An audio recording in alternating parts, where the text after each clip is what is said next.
speeches. What about, Father, the New Catechism? Before we come to the New Catechism, why is it that he's still Pope when he does all these things? Well, first of all, because, as I said, he does not make the intention manifest to be a heretic. See, the famous heretics in the old days would always say, they would always come out saying, the church is wrong when the church teaches this and this and this. I say, it's very clear that the intention to go against church teaching is clear and manifest. The Pope never said that. John Paul II never said that he wanted to go against what the church teaches. On the contrary, I'm sick and tired of it, but he still will tell you that everything he says is in accordance with church tradition. Well, it isn't, but he says so. So he has no intention of being a heretic, thank God. And therefore he's not a formal heretic. Now, it is the excellent comment on the new Code of Canon Law issued by the Canon Law Society of America that says if a pope was to be in formal heresy, he would cease to be pope, but then opinions are divided on what we would have to do in that case. However, the sedevacantists are not just satisfied with the document on material and formal heresy. They will quote Pope Paul IV, I think it was, or Paul V. The document is called Cum ex Apostolatus Officio. That's the title of the document. It's a document which enjoys all the infallibility it could have. It's a document that uses all the legal formulas for an infallible document. That means the Pope says, I, in virtue of my apostolic authority, herewith declare, define, and statute that, and that, and that, and that, and that, and that has to be held and believed by all people forever. And in that document, which also rules on the election of a future Pope, on the conclave, it says that no cardinal, if he is a heretic or was a heretic, can be validly elected to the papacy. Many sedevacantists use this document as the definite proof that John the 23rd, who in their eyes was a heretic before his election, they use this as the proof that John the 23rd, having been a heretic before his election, could not be validly elected. They are quite wrong on that, because again, this is why I said you have to be careful about the distinction between matters of discipline, matters of faith. Pope Paul V, with his Cum ex Apostolatus Officio, was able to bind all of his successors forever in everything that concerns moral or dogmatic teaching in his document. To rule on the election of a future pope is not a moral decision. It is not a decision on moral theology. It is not a decision of faith. It's not a matter of morals or faith. It is the ruling of a canonical election. That means you talk about an act of administration. You talk about an administrative ruling, and that cannot, because it's mere disciplinary, cannot bind his successors. And indeed, the many successors to Paul V, who came up with new regulations on the conclave, including St. Pius X, never mentioned that paragraph again. So it's not taken up anymore. And I think if the question of a former heretic or a material heretic not being able to become pope was something that the popes cannot change, then we're probably in status vacancy for many centuries already. See, the present pope is not the first heretic in church history. Let me come back a little bit. Yeah. If I kill someone and feel that that will be better for the world, if be a good come out of it, I didn't intend to cause murder, so would I be committing a mortal sin?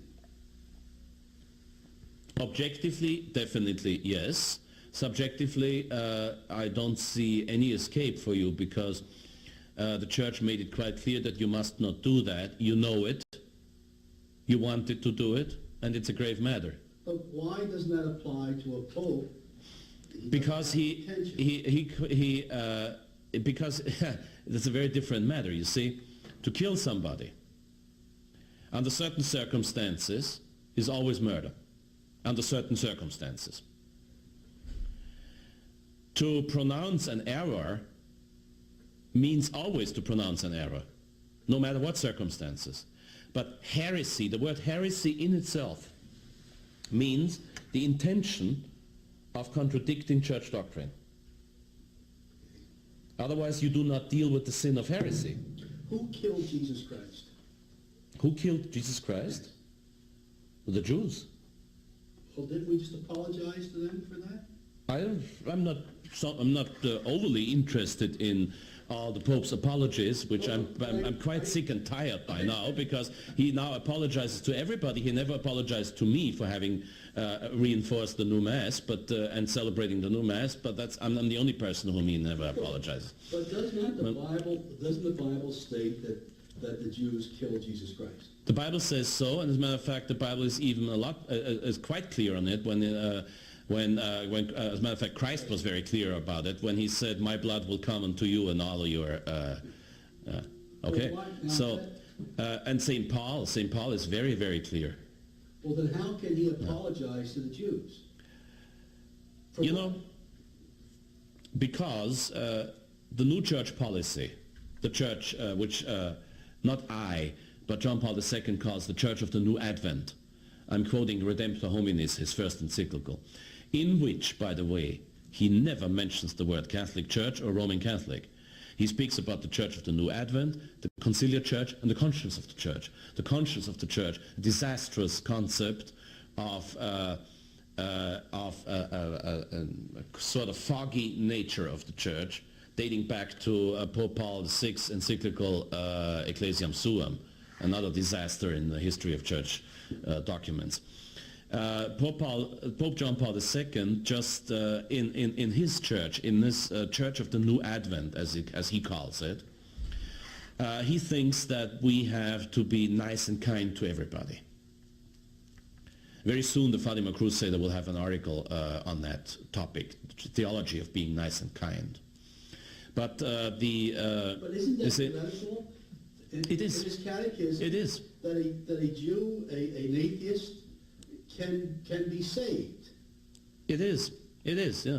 But if you, but you cannot turn that into formal heresy, because the members of the Church of the New Advent, they understand this to be in perfect accordance with what the Church always taught, saying, when Pope Eugene IV said that nobody who is in schism or in heresy can ever be saved, they were talking just about appearances, which is a foggy concept of the word objective.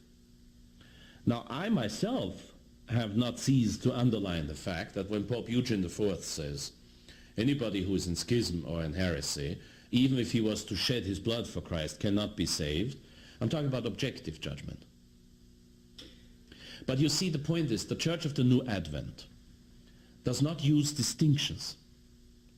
The Church of the New Advent, headed by John Paul II, will always talk about as if objective and subjective were the same, material and formal the same, act and potency the same. This is why on many occasions I have insisted on these distinctions. There are many things that you are not allowed to say unless you make a distinction clear. And I'll give you the most obvious example. If I was to say to you right now, I am Pope, is that true or not? It's not true. Yes, sir, it is true. Potentially I am Pope. The probability is equal to zilch. The probability, but not the possibility. Potentially I am Pope. Potentially. If you say I could become a bishop, a cardinal. Yeah. I know I could be Pope. Yeah. I could become a bishop, then a cardinal, be elected Pope, right? So potentially I'm a Pope. Right. But you said very rightly that I am wrong, because you understood what I said the way I said it. The usage of language is a law. It's not just a mere convention. It's not something that's just there. It's a law that binds you. The usage of language binds you. You have to follow the rules of a language. And in the usage of language, no matter what language you speak, English, German, Italian, whatever, in the usage of language, you do not name things that are only in potency without saying so. Can you imagine how scandalized the people would say if I was to tell them at the same time I'm Pope and the physical father of many children?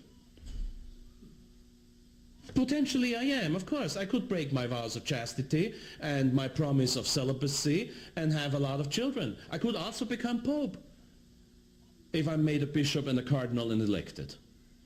But I'm not allowed to say I'm the father of many children without explaining what I mean. This is the whole point.